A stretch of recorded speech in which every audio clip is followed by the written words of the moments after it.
I hear your optimism, and I think that was, the sign of relief you heard throughout Europe was to say maybe, and we had this also with the Dutch election, maybe the populists have run their course. On the other hand, if you look at the results, about 40% have voted for candidates that have a clear anti-EU stand, right, on the right and the left. Yeah.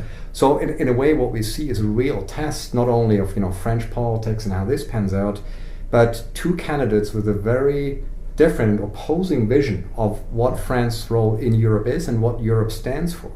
So that, I think, is also at the ballot box. And you seem to be optimistic to say there's a real new vision for Europe. That would be the optimistic reading for someone who believes in the idea of European integration. The reason I'm optimistic, Oliver, is that I believe that Macron's campaign was a positive campaign. Mm-hmm. To the difference of what we have witnessed last June with Brexit, and to a certain extent to Mrs. Clinton's campaign. Mm-hmm. What was the heart of their campaign, their strategy, was to ensure that the voters understand that the other side will bring chaos. And they were denouncing chaos and denouncing the other side. Macron has not done that. Macron said we need to be constructive and face the challenges that we have in Europe, face the challenges that the modern society has. He has given the perspective of the future for the French people, and that is the reason he has attracted so solidly more than 9 million French. And if he keeps his campaign with a positive and constructive and forward-looking message, I believe on May 7th, France will have elected a new young man of 39 years old without having ever been elected to anything before. It is remarkable. And I would say it is, in a sense, it will announce a profound transformation of the political landscape in France. I think there's lots of cause for optimism, but I think actually the real elephant in the room here is the EU and France's relationship to the EU. And one of Macron's challenges coming through this next 2 weeks will be able to, I think, talk to the 18% that voted for Mélenchon, who are anti-EU and want to get off the globalization train, and don't have any vocabulary around which to articulate that. And the challenge is that Marine Le Pen, she has that solution. She has that vocabulary. So I think the challenge is going to be to be able to bring those people in by not letting Le Pen sort of get away with the patriot card that she already, even today, has already accused Macron of not being a patriot. Right?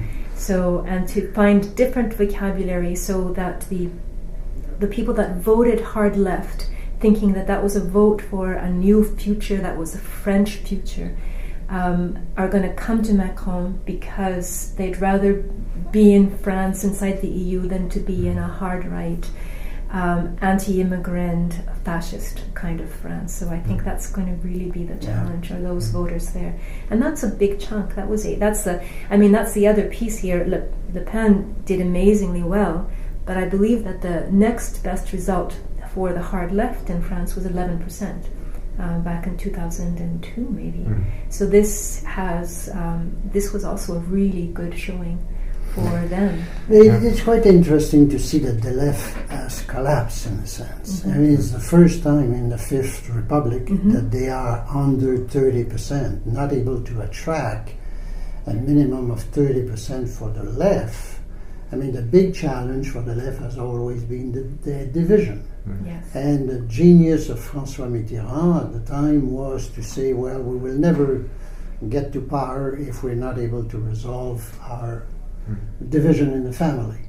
And therefore he was able to bring back everybody under the same roof, but it was difficult. Now, not only there is division in the family, but they are not. The family is much smaller. 26%, 25% yesterday. It's a very, very small percentage. That speaks to Helga's point. We still see a left-right divide, but we also see the pro and anti-globalization movement, right, from the left and the right, that in a way cuts across the traditional cleavages in the party system. And I think Helga has a good point to say, we see Le Pen has a very simple but very emotional message, leave France to the French, right? And that has always been, since her father's message, what the Front National stands for. Macron, it is a bit more elusive at the moment. He's clearly a pro-European, and he has a vision of France within Europe, and a continent with open borders, pro-international trade. But we will see whether he can package this or have a message that appeals to those people who are clearly frustrated, right? With the unemployment rate, 24% youth unemployment. I think these are real issues that need to be addressed, right?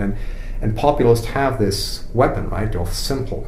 We keep the border closed, we send the immigrants out, we punish employers who hire some foreigners, right, and that's the solution. And let's see whether Macron, with a more cosmopolitan view, comes up with a narrative that can be appealing enough in this respect.